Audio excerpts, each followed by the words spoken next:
Tu connais les billets coupe-fil? C'est des billets que tu peux acheter pour aller plus vite et plus loin dans les endroits bondés. Il se trouve que YouTube, dans sa nouvelle version, en distribue gratuitement aux petites chaînes. Alors c'est quoi ce nouveau YouTube? Qu'est-ce que ça va changer pour les petites chaînes exactement? Et comment ta chaîne peut en profiter? C'est ce qu'on va voir dans cette vidéo. On y va? Alors, pour commencer, je vais t'expliquer ce que c'est que cette histoire de nouveau YouTube et ce qui a changé si tu ne t'en es pas rendu compte toi-même. Alors si tu regardes les grosses chaînes qui ont percé il y a quelques années, tu vas voir que leurs vidéos étaient différentes. Elles étaient de très haute qualité en termes de production et ressemblaient plus à des courts-métrages que des vidéos de Monsieur Tout-le-Monde. C'était des vidéos très travaillées, très scénarisées avec beaucoup d'effets, beaucoup de montage. Bref, des vidéos qui auraient pu être dignes d'Hollywood. Je vais t'en montrer quelques exemples. Alors, on a la chaîne de Marc Robert, un ingénieur de formation qui a travaillé dans la NASA, qui fait des vidéos sur des expériences scientifiques, des inventions folles et des vidéos éducatives ultra divertissantes. Au niveau de sa production vidéo, c'est vraiment une écriture millimétrée avec beaucoup d'effets spéciaux et une mise en scène de cinéma. Dans cette vidéo, il fait la plus grosse explosion du monde de dentifrice. Un autre exemple, c'est la chaîne de Safia Nygaard. Elle fait des vidéos d'expérimentation de mode, des tests de produits extrêmes, aussi des vidéos à très gros budget. Donc elle a un montage toujours très soigné, un budget énorme pour tester beaucoup de produits. Et un exemple de ces vidéos, c'est une vidéo où elle mélange tous les rouges à lèvres de chez Sephora ensemble. Mais les choses changent, les attentes des viewers évoluent et aujourd'hui le public s'est lassé de ces vidéos à gros budget, surproduites et surstimulantes et on voit émerger une nouvelle tendance, une tendance pour des vidéos plus simples, plus authentiques, plus naturelles. Tu avais remarqué ce changement? Dis-moi en commentaire. En quoi cette évolution va changer les petites chaînes? C'est ce que je vais te montrer maintenant. Alors pour bien t'expliquer, disons que YouTube, c'est comme Disney. Alors, Disney, comme tout business, veut avoir un maximum de clients. Mais pour éviter le système du premier arrivé, premier servi, Disney, comme tu le sais, sort des billets coupe-fil. Et avec ce billet, tu vas beaucoup plus vite et beaucoup plus loin dans le parc d'attractions.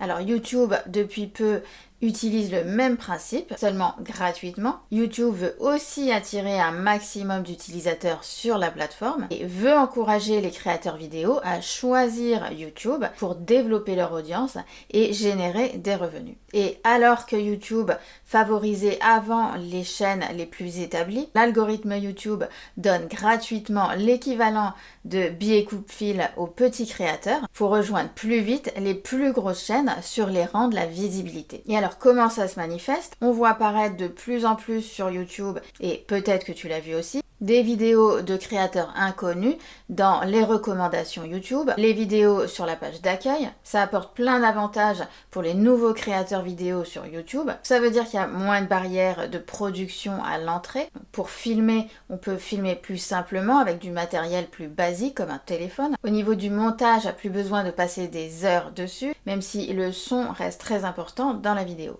Et pour le setup, on peut opter pour un setup minimaliste chez soi. Globalement, ça veut dire moins de compétences techniques à maîtriser qu'il y a quelques années pour sortir une vidéo. Rajouter à ça, YouTube a sorti, et c'est en cours de déploiement, des fonctionnalités qui aident les petits créateurs à générer des revenus sans attendre la monétisation. J'ai fait une vidéo sur l'ensemble de ces changements, les changements les plus importants que tu dois connaître, et tu peux retrouver cette vidéo ici.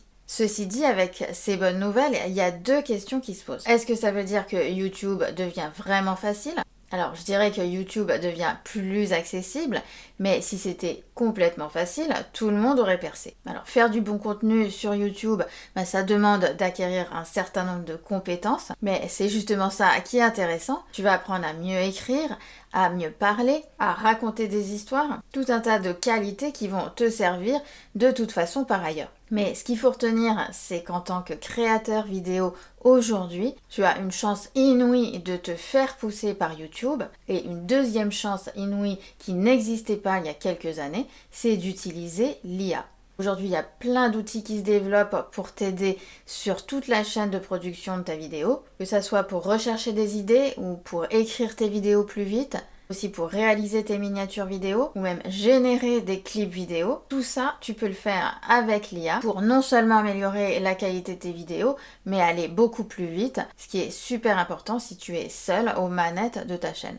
Et la deuxième question qui se pose, c'est est-ce que ce nouveau YouTube va durer pour toujours? Il y a toujours des changements dans l'algorithme et personne ne sait aujourd'hui combien de temps ça va durer. Les conditions actuelles qui permettent aux petites chaînes de grandir plus vite, d'être plus visibles, même avec peu d'abonnés, c'est des conditions qui sont exceptionnelles et ce serait dommage de ne pas en profiter. Alors comment en profiter? C'est ce qu'on va voir juste après, mais avant, dis-moi si toi tu as vu sur ta chaîne un coup de boost de la part de YouTube.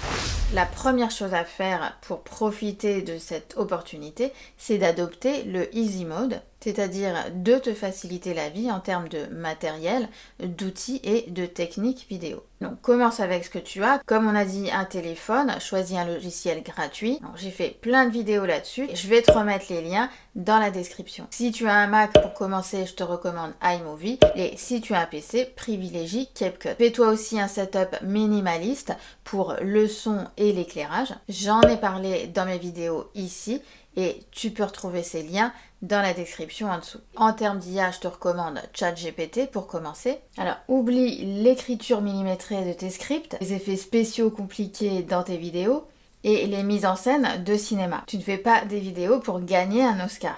Mais ceci dit, concentre-toi sur ta façon de livrer tes idées, sur comment faire pour capter l'attention de tes viewers, pour les amener sur ta chaîne, pour les faire rester sur tes vidéos et pour qu'ils reviennent après. La deuxième façon d'en profiter, c'est de montrer qui tu es. Même si tu ne montres pas ton visage sur ta chaîne, ne fais pas une chaîne comme tout le monde. Faire une chaîne comme tout le monde, c'est passer inaperçu. Montre ce qui te rend unique pour marquer les esprits de tes viewers. Mets en avant ta personnalité, ton style, qu'on le veuille ou pas, on en a tous un. Alors accueille-le et montre-le à tes viewers. Tu as sûrement une qualité dont tu ne te rends même pas compte. Sois juste toi-même. Fais transparaître cette qualité à travers tes vidéos. Alors perso, je suis plutôt maman poule. J'aime aider, accompagner, expliquer, parfois un peu trop. Ça, mes enfants ne me ratent pas là-dessus. Et c'est pas un hasard si je suis coach. Et toi, si tu n'arrives pas à voir toi-même comment tu es avec les autres, c'est souvent le cas, c'est difficile de se voir soi-même. Mais demande aux autres. Demande-leur quelles qualités ils apprécient chez toi. Et si c'est le cas pour toi, dis-moi en commentaire ce que tu apprécies dans mes vidéos en particulier. Ça m'intéresserait de savoir. Et si tu as plus de 40 ans ou un parcours de vie exceptionnel, tu as probablement une expérience personnelle riche à partager. Et c'est ça aussi que vont voir tes viewers quand ils vont arriver sur ta chaîne YouTube. La troisième chose très importante à retenir pour profiter de cette opportunité, c'est d'être super clair sur ce que ta chaîne apporte. Aujourd'hui, les choses vont très vite, les viewers sont super sollicités et quand tes viewers arrivent sur ta chaîne, ils doivent comprendre en un clin d'œil où ils ont atterri, si tu es une personne fiable et qu'est-ce que tu peux leur apporter sur ta chaîne. Et si tu ne sais pas faire ces 3 choses, télécharge mon workbook YouTube, c'est gratuit, et réponds aux 10 questions qui sont les 10 questions essentielles pour créer une chaîne YouTube à succès. Donc, si ça t'intéresse, je te remets le lien en dessous. Et je te dis à plus tard dans la prochaine vidéo.